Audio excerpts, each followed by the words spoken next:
இன்றைக்கி வாட்ஸ்அப்பில் நிறைய வருது, நிறைய எடுத்து பார்க்குறோம்.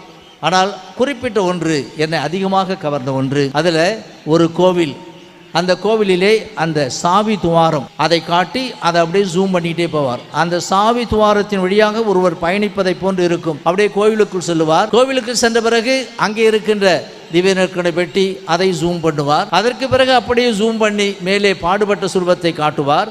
பாடுபட்ட சுருவத்தை எல்லாவற்றையும் காட்டிய பிறகு அப்படியே ஜூம் பண்ணிக்கிட்டே போயிட்டு அந்த திரு விழாவில் இருக்கின்ற அந்த காயத்தை காட்டுவார். அந்த காயத்தை காட்டி மறுபடியும் அதை ஜூம் பண்ணுவார். அதற்கு பிறகு என்ன இருக்கும் என்று நாம் நினைத்து கொண்டிருப்போம். அந்த காயத்தை அப்படியே ஜூம் பண்ணி உள்ளே போகின்ற போது இயேசுவின் திரு இருதயம் அங்கே இருக்கும்.